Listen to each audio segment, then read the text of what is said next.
Bonjour, aujourd'hui 20 août 2023, je voulais vous faire une petite analyse sur l'Ethereum et le Bitcoin suite à ce que j'ai vu sur Twitter que une personne disait, un analyste disait que le jouet était cassé sur le Bitcoin et sur l'Ethereum. Donc je voulais faire un peu le point là-dessus.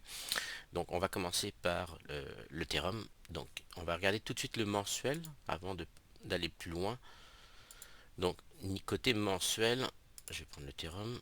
Côté mensuel, donc on peut... Non, c'est le mensuel que je veux pas le trimestre. Voilà, côté mensuel, donc on est dans cette situation-là. J'avais tracé il y a très longtemps les retracements de Fibonacci en prenant ce point-là et ce point haut. Il y a une personne qui avait remis en cause mon retracement de Fibonacci en me disant que c'était pas comme ça qu'on les traçait, mais force est de constater qu'elles sont très bien tracées. Pourquoi elles sont très bien tracées? On peut voir que ici les 78% sont une zone de support ici. On peut voir aussi que les 61% ont fait résistance ici, ont fait support ici. Elles font en ce moment, enfin, elles ont fait ces derniers mois résistance à ce niveau-là. Donc les 50%, on voit qu'elles sont bien alignées avec cette Kinjun là et cette SSB avant et après twist. Les autres sont... Ici, on peut voir que les 38% ont aussi fait support. Une fois cassées, elles ont fait support. Donc, les retracements de Fibonacci sur le mensuel, selon moi, sont très bien, très bien tracés. Donc là, on peut voir qu'aujourd'hui, on a fait, enfin aujourd'hui, excusez-moi, ces derniers mois, on a fait résistance sur les 61%. Donc on a fait en premier ici, on a fait les 78% ont fait support. Et là, on est sous résistance.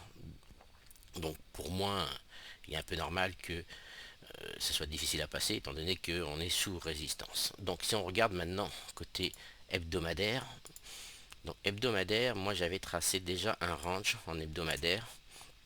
Donc ce range là, on ne l'a pas atteint la borne haute, on est plus sur la zone d'équilibre.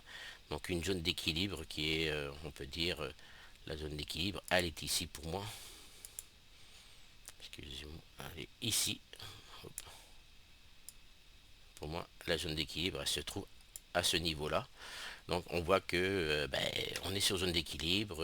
Une zone d'équilibre, c'est toujours une zone un peu difficile. Donc on a cassé la zone d'équilibre à ce niveau-là. On retrace dessus. Est-ce que ça va aller vers la borne basse ou vers la borne haute? Je ne sais pas. Mais une chose est sûre, c'est que je vois pas ici à ce niveau-là comme quelqu'un disait, que le jouet est cassé. On va aller sur le daily.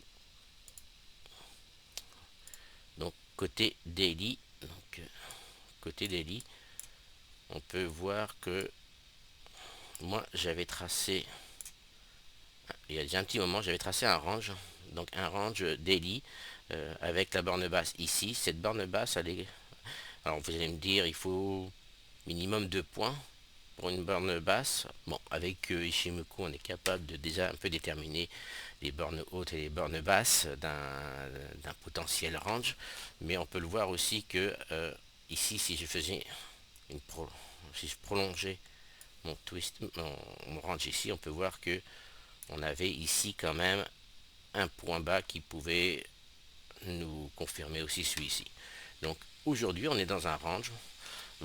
Ça c'est quand c'est jeudi. Jeudi, on a fait une énorme on a eu un énorme chandelier à la baisse, mais qui a retracé pratiquement de moitié avec cette mèche-là. Donc on a retracé à l'intérieur du range sur la borne basse de ce range.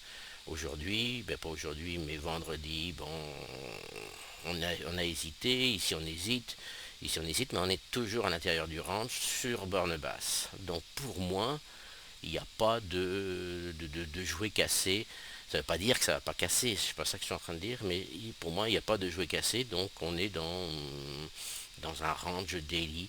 Donc le est-ce qu'on va aller chercher la borne basse de la borne basse, pardon, la zone d'équilibre de ce range? C'est possible, mais en tout cas, avec cette mèche ici, on peut dire que les acheteurs ont quand même bataillé fort contre les vendeurs pour réintégrer les prix dans ce range-là. Donc pour le Ethereum, c'est l'analyse que je voulais faire.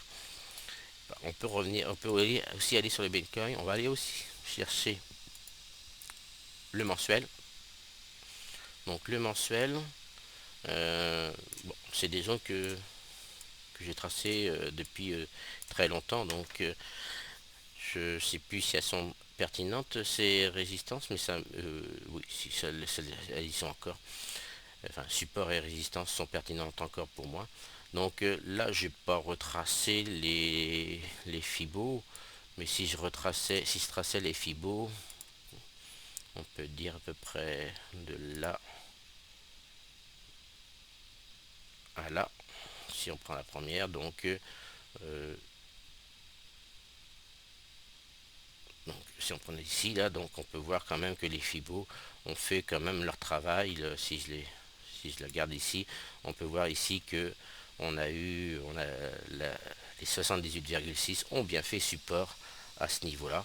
Donc, et ici, les 61,8, une fois cassés, ont servi de support. Là, on les a cassés, là. Mais on est quand même, ici, on est quand même sur la Kijun. Ah, je voulais peut-être revenir quand même sur, ça me fait penser qu'il faut que je revienne sur l'Ethereum. Parce que quelqu'un disait, donc, c'est pas sur le mensuel que je voulais aller, c'est sur l'hebdo. Donc l'hebdo, non, c'est pas l'hebdo. Euh, non, j'en ai parlé tout à l'heure, donc il n'y a pas de problème. Donc je vais revenir au Bitcoin. Donc le Bitcoin, sur le mensuel, je pense que j'avais tout dit. On peut voir qu'ici on a la Tenkan, donc on a la Tenkan qui nous servira de support si jamais les prix devaient aller vers la Tenkan. Donc en mensuel, c'est ce qu'on pouvait dire. Donc si je vais après maintenant en hebdo, en hebdo, donc donc ben, on voit que ici la Kijun hebdo fait support. Donc une Kijun hebdo, ça se casse, mais ça se casse pas aussi facilement quand même. Donc est-ce que le jouet est cassé? Non, la Kijun n'est pas cassée, elle. En tout cas, la Kijun hebdo n'est pas cassée. Donc pour moi, il n'y a pas de jouet cassé. Puis on peut voir ici que les prix ont fait résistance sur cette SSB ici. Donc c'est normal qu'on retrace et que ben, est-ce qu'on va repartir vers le haut? C'est possible, mais encore une fois, on a la Kijun qui est support, donc rien n'est cassé pour le moment. Si je regarde côté daily, alors si je regarde côté daily, je ne l'ai pas tracé, mais on pourrait peut-être quand même tracer un range daily qui serait matérialisé comme ceci.